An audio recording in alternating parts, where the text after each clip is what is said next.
لله رب العالمين والصلاة والسلام على سيدنا محمد الأمين وعلى آله وصحبه ومن تبعهم بإحسان إلى يوم الدين. موضوعنا الحج في كتاب بغية الطالب صحيفة 481. On est dans le chapitre de pèlerinage dans le livre بغية الطالب, un livre qui a été fait par notre Cheikh Abdullah rahimahullah, à la page 481.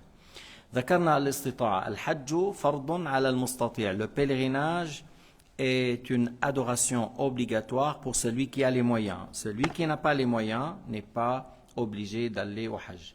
Le Hajj n'est pas une chose qui est spécifique à notre communauté, parce que Ibrahim a fait le Hajj, Ismaïl a fait le Hajj, Moïse a fait le Hajj, Jonas a fait le Hajj, Jésus va faire le Hajj encore.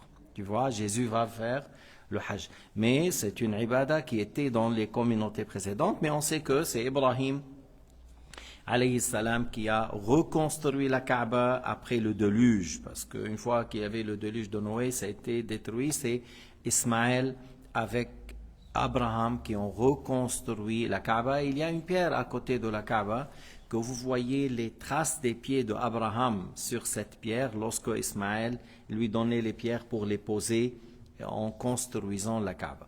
Alors le pèlerinage n'est pas obligatoire sur le pauvre, il est obligatoire pour celui qui a les moyens. Al-Hajj la yajib ala al-faqir, innama yajib ala al-mustati'. إذن الاستطاعة الحسية أن يجد ما يوصله إلى مكة ويرده إلى وطنه من زاد وما يتبع ذلك، فاضلا عن دينه ومسكنه وكسوته اللائقين به ومؤنة من عليه مؤنته مدة الذهاب والإياب.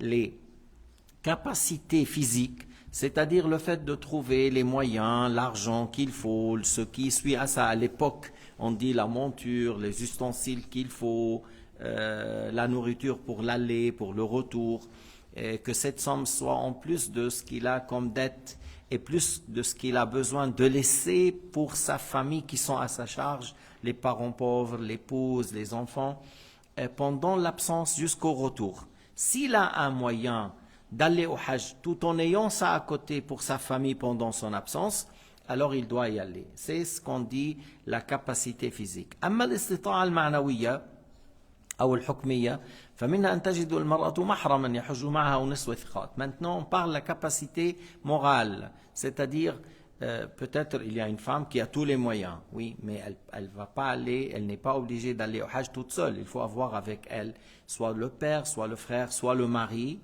ou un groupe des femmes pieuses, parce qu'on ne dit pas à la femme toute seule, va toute seule, sans mahram, sans avoir avec toi ton mari, ou ton frère, ou ton père, ou ton fils pubère, va toute seule. Non, elle n'est pas obligée. Mais s'il y a un parmi al-maharim, ou l'époux, le frère, le père, le fils pubère, ou son époux, ou voilà, on dit maintenant, elle doit y aller.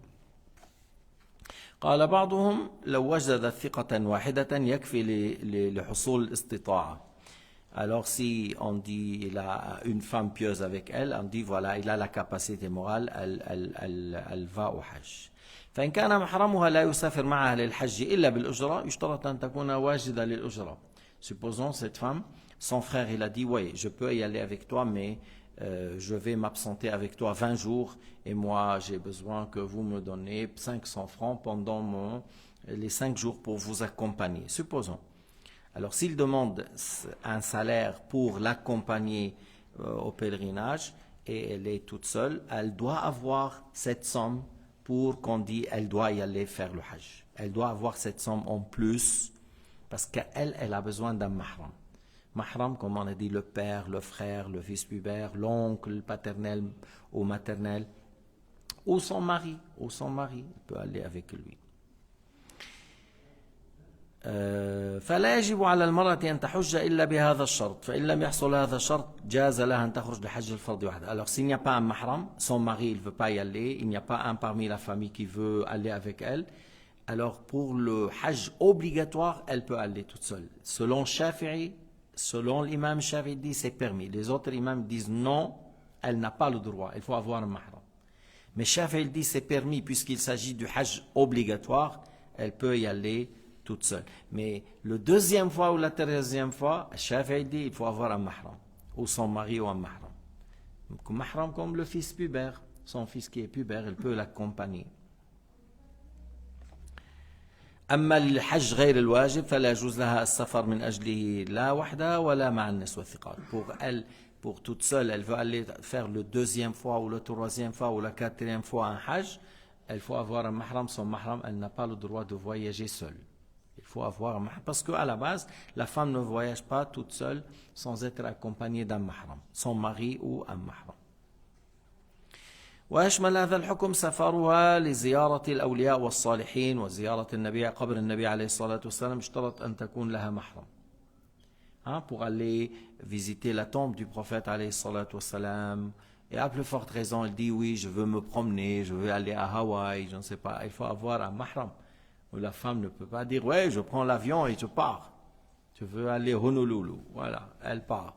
Sans mahram, non, c'est pas permis. Il faut avoir un mahram. وذلك لحديث عليه الصلاة والسلام لا تسافر المرأة مسيرة 3 أيام وفي حديث لا تسافر مسيرة يوم وليلة وفي رواية بريد إلا ومعها محرم. Le voyage, la femme ne voyage pas la distance de 3 jours sans avoir un mahram. Et dans une version 1 jour et 1 nuit sans avoir un mahram. Et un hadith la moitié d'une journée, c'est-à-dire la moitié d'une journée et plus, la femme ne voyage pas toute seule sauf s'il y a une nécessité. Sauf s'il y a une nécessité. Quoi une nécessité? Elle a peur qu'il y ait des gens qui cherchent à la tuer, à lui faire du mal. Elle quitte, elle a le droit. Même s'il n'a pas un mahram. Tu vois, là où elle est, elle n'a pas d'inquiétude. Ça passe beaucoup de criminalité autour d'elle et elle a peur d'être attaquée. Alors elle peut voyager parce que c'est une nécessité.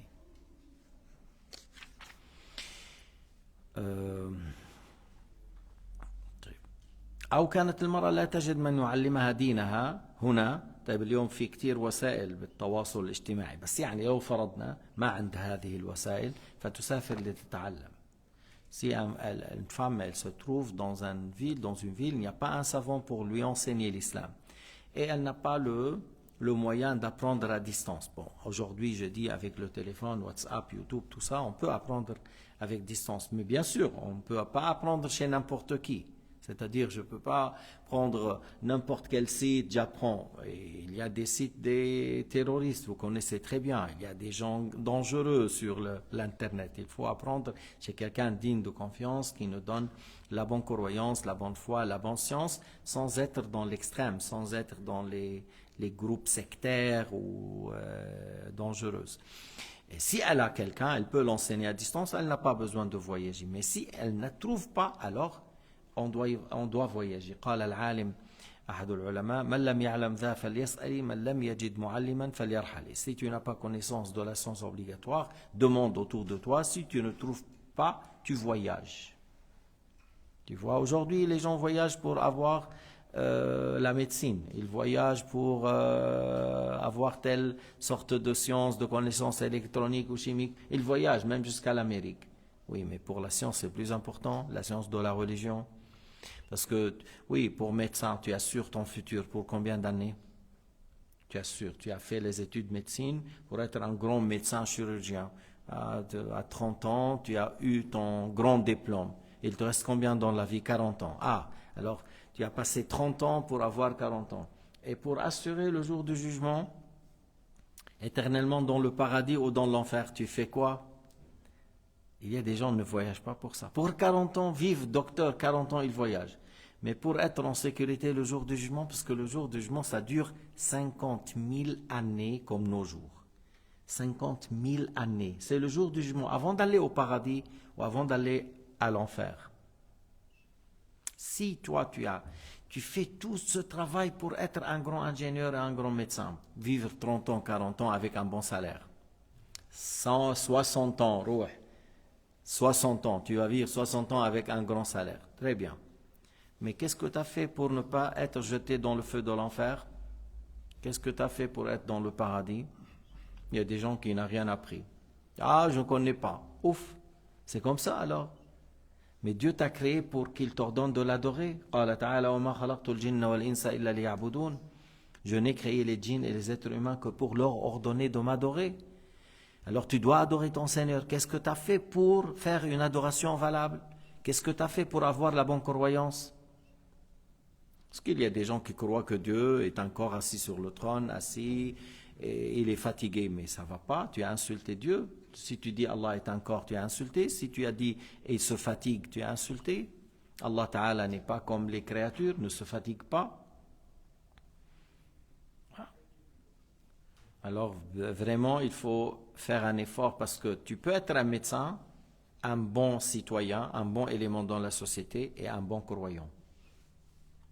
Alors il ne faut pas seulement chercher à être un bon ingénieur et ça c'est pour la vie. Et pour l'au-delà, ah j'ai rien fait. Ouf. Mais tu restes dans la vie combien? 3000 ans? Même si tu restes dans la vie 10 000 ans, même s'il reste dans la vie 10 000 ans, tu sais que ça veut dire 10 000 ans par rapport à l'éternité? Comme une goutte d'eau par rapport à l'océan. Comme une goutte d'eau par rapport à l'océan. Alors tu as soif, tu dis, ah voilà, il y a une goutte d'eau, je veux la boire. Oui, tu as soif, tu prends une goutte d'eau, tu laisses l'océan. Au minimum, dans le paradis, les gens, ils rentrent, ils sont jeunes à l'âge de 33 ans sans jamais vieillir. Et si tu es médecin à peine 10-15 ans, tu es déjà vieux. 40, 50. Une fois que tu as 40, 50, tu commences à dire j'ai mal au genou, j'ai mal au dos, j'ai mal aux dents, j'ai besoin de 3 lunettes, j'ai besoin de telle et telle chose. Dans le paradis, tu es jeune sans jamais vieillir. Tu n'as pas un ennemi. Donc, sur cette terre-là, regarde autour de toi. Tout autour de toi. Même des fois, dans la même maison, tu as des ennemis. Dans le paradis, tu n'as pas un ennemi. Et dans le paradis, il n'y a pas une deuxième fois la mort. Tu ne vieillis pas, tu ne mourras pas, tu n'as pas un ennemi autour de toi. Le dernier musulman aura dans le paradis comme ce bas monde et 10 fois plus. Comme ce bas monde et 10 fois plus. Comme ce bas monde et 10 fois plus, oui. Mais ce n'est pas une terre désertique ou des jungles que tu ne peux pas traverser. La terre, c'est de safran et de musc blanc. Les arbres, c'est en or. Les pierres, c'est des diamants, perles précieuses. Les fruits mûrs. Voilà. Et autour de toi, c'est des gens que tu les aimes, ils t'aiment. À la kulli, on doit apprendre dans notre vie pour bien pratiquer et il faut savoir remplir le temps dans le bien.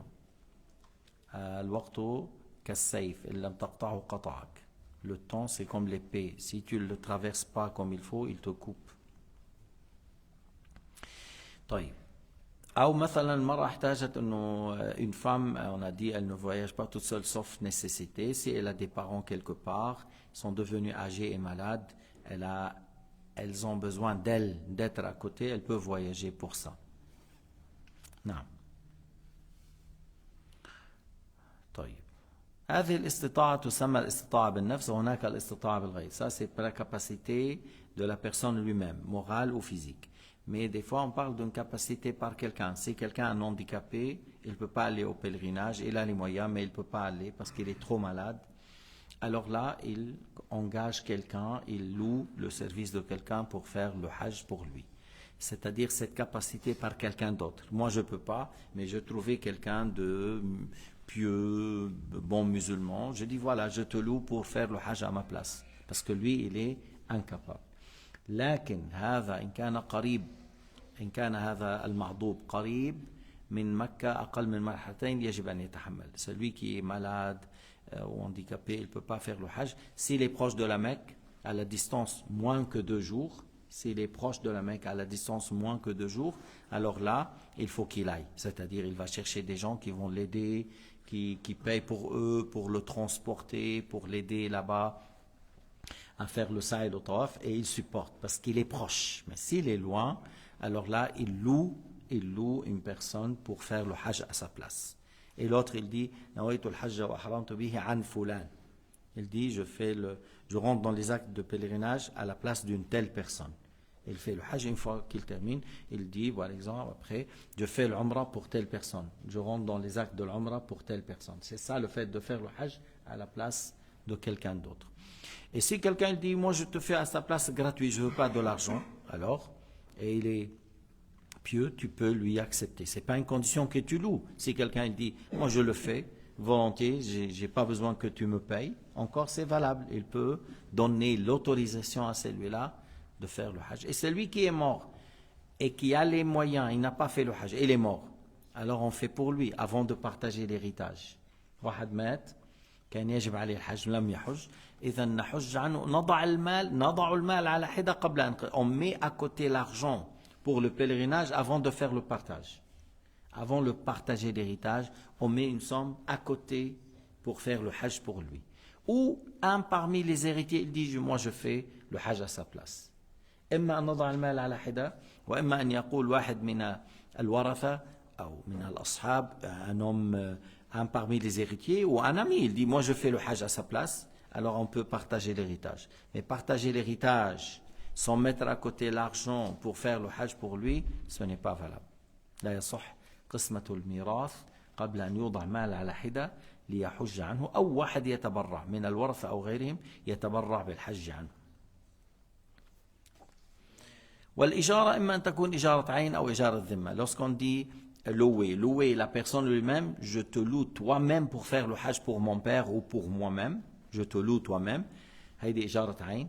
إجارة ذمة, location à ta charge, je te charge de faire le hajj pour mon père. À ce moment-là, lorsque je dis je te charge, je mets à ta charge la location, soit toi-même ou quelqu'un d'autre, c'est ça, je mets à ta charge le hajj pour mon père, là il faut payer la somme dans la même séance. Lorsque c'est une ijara dhimma, une location à la charge, on paye dans la même séance.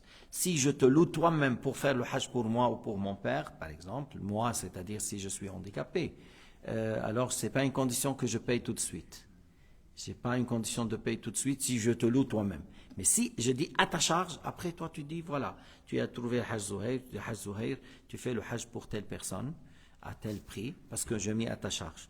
Et moi là, je te dis, je te paye 5 000. Et toi tu as vu avec Zuhair, et tu t'es arrangé avec lui de lui donner 3 000. C'est valable, parce que moi j'ai mis à ta charge à telle somme, et toi après, tu as trouvé quelqu'un qui fait avec une autre somme. Ça c'est valable. هذه إجارة الذمة. فإجارة الذمة يشترط الدفع بالأجرة بمجلس العقد وإجارة العين لا يشترط الدفع بنفس المجلس. Si tu loues la personne lui-même, tu n'as pas besoin. Dans le hajj et pour autre chose, hein. Dans le hajj et pour autre chose. Dans إجارة العين, tu n'as pas besoin de payer directement dans la même séance. Mais إجارة الذمة, il faut payer dans la même séance. والحمد لله رب العالمين. وصلى الله على سيدنا محمد وعلى آله وصحبه وسلم.